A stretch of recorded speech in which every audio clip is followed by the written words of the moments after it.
임대사업을 목적으로 지식산업센터에 투자하시는 분들도 요즘 굉장히 많습니다.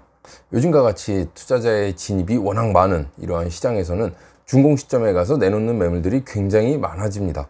준공 앞두고 전매로 내놓거나 아니면 등기치고 매매로 내놓거나 아니면 임대로 내놓는 이러한 매물들이 이제 쏟아지게 될 텐데요.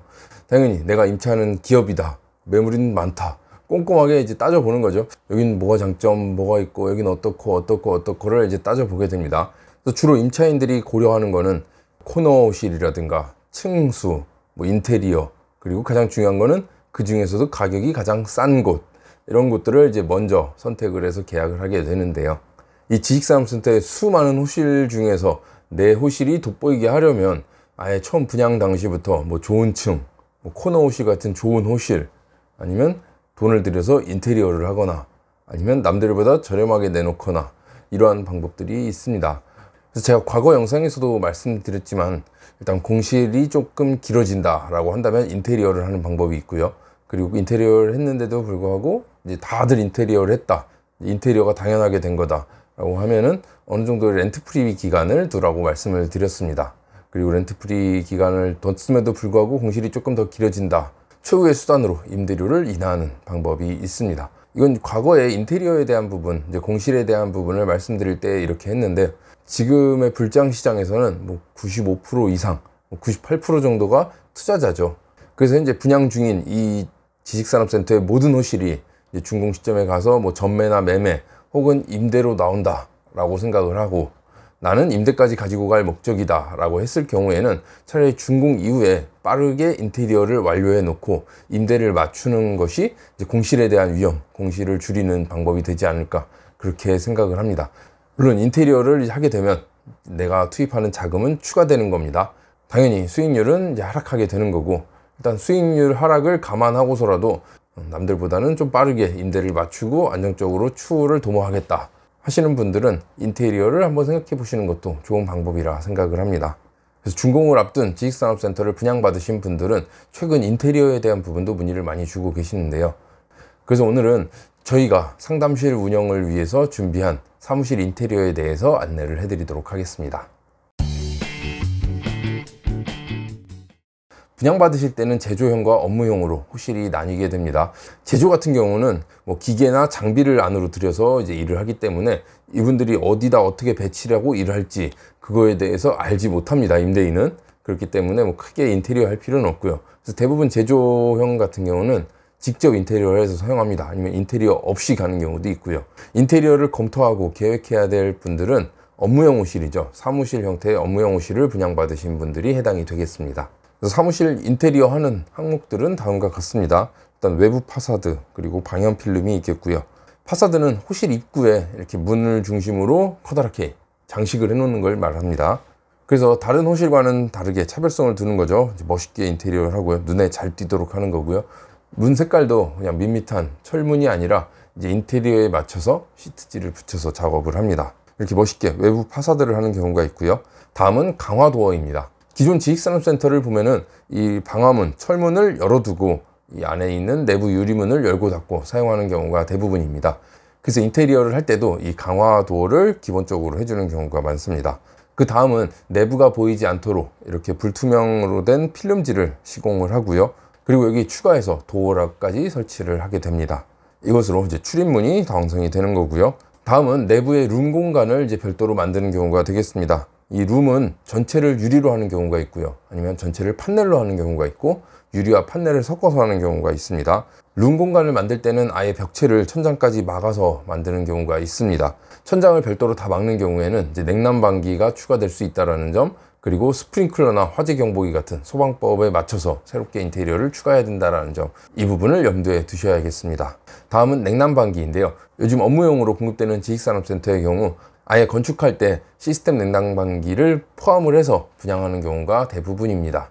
당연히 추후에 시공하는 것보다 이제 건물을 지으면서 시공을 하는 게 훨씬 더 깔끔하게 나올 것이고요. 특별히 신경 쓰지 않아도 되기에 좋다 할 수 있겠습니다. 하지만 이러한 부분 서비스로 주는 게 아니라 분양가에 다 들어가 있는 거죠. 공짜가 아니기 때문에 추후에 하는 것도 괜찮은 방법이라 생각을 합니다. 업무형은 보통 천정형으로 부착돼서 나오고요. 천장에 시스템 냉난방기를 할 수 없는 경우, 일부 제조형 호실의 경우는 스탠드형으로 별도로 설치를 해야 되겠습니다. 다음은 파티션이 되겠는데요. 사무 공간을 파티션으로 막아두는 경우도 있고요. 아니면 입구에서 들어왔을 때 정면에 호실 안이 훤히 보이는 게 싫다 라고 했을 경우에는 이 앞쪽으로 전면에 파티션을 두기도 합니다. 파티션은 주로 반투명 유리로 하거나 이제 나무로 만드는 경우가 대부분입니다. 그리고 이렇게 인테리어가 다 끝나고 나면은 별도로 입주 청소를 하는 경우도 있습니다. 아파트는 입주 청소가 이제 거의 당연하죠. 새 집 들어갈 때는 당연히 입주 청소를 하고 들어가는 게 당연해졌습니다. 지식산업센터도 보면 입주 청소를 이제 맡기시는 분들이 있는데요. 물론 인테리어 공사가 끝나고 나면은 인테리어 해주신 분들이 뭐 가볍게 바닥이나 뭐 벽면에 대해서는 청소를 1차적으로 해주긴 합니다. 하지만 세밀하게 할 수는 없기 때문에 입주 청소를 맡기시는 분들이 있는데요. 뭐 바닥 왁싱도 들어가고 어느 정도는 필요한 부분이다라고 생각할 수 있겠는데 비용이 만만치 않게 들어가는 만큼 이 부분을 한번 검토해보고 결정을 하셔도 좋을 것 같습니다. 그리고 인테리어 업체에 맡기게 되면은 이 업체에서는 사무실 곳곳을 살펴보고 뭐 하자 보수할 곳이 있진 않은지 그걸 이제 찾아봐 주기도 합니다. 원래 호실의 하자 보수 신청은 이제 소유자 본인이 하는 거죠. 공사가 잘못되거나 뭐 미비한 곳이 있으면은 이제 신청을 해서 하자 보수를 받도록 되어 있습니다. 그래서 여기까지가 사무실 인테리어의 기본적인 부분이 되겠고요.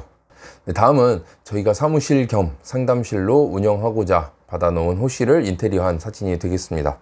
외부 파사드를 준비하는 과정이 되겠는데요. 보통 이렇게 MDF 합판을 붙이고 이 위에 필름 작업이나 도색을 하는 경우가 많습니다. 그러면 저희는 나무를 시공을 해서 나무를 붙였고요. 그리고 원래 설치된 철문은 이렇게 베이지 색인데 일단 나무와 잘 어울릴 수 있는 진 그레이 색깔의 방연 필름을 붙였습니다. 훨씬 더 낫죠. 사진상 좀 밝게 찍느라고 이렇게 찍었는데 실제로 보면 훨씬 더 고급져 보입니다. 그리고 이 철문을 열고 들어가면 강화 도어를 했습니다. 강화 도어에도 내부가 훤히 보이지 않도록 반투명 필름을 붙였고요. 그리고 도어락까지 설치를 한 모습입니다. 실제 복도에서 바라본 모습은 이러한 모습이 되겠습니다. 외부 파사드와 강화 도어는 이렇게 시공을 했고요. 다음은 내부의 상담실 공간이 되겠습니다. 상담실은 3칸을 운영할 계획이고 공사 첫날 이렇게 철제 프레임을 세워놨습니다. 판넬 없이 모든 룸 공간을 유리로 시공을 했고요. 그리고 이렇게 만든 모습이고 마지막으로 반투명 필름지를 갖다 붙인 모습입니다. 특징이라고 한다면 천장 공간을 막지 않았습니다. 일단 시스템 냉난방기가 설치되어 있는데 천장을 다 막게 되면은 이 에어컨 부분도 새로 추가 시공이 돼야 될 거고요. 그리고 화재 경보기라든가 소방법에 맞게끔 또 추가 시공이 들어가기 때문에 일단 소방법에 따라서 30cm 정도는 띄워놓은 상태고요. 추후에 운영을 해보다 불편함이 있으면 그때 추가적인 시공을 하기로 했습니다. 그리고 이쪽 사진상 보면은 이 안쪽 제일 끝에가 이제 싱크대 공간이 있고요. 그리고 싱크대 공간 앞쪽으로 나무로 된 파티션이 있는데요. 실제 공간은 이렇게 했습니다. 상하수도가 들어오는 곳으로 싱크대, 하부장을 설치를 했고요. 상부장까지는 아직까지 뭐 필요하지 않을 것 같아서 위쪽은 놔두고 아래쪽으로만 설치했습니다.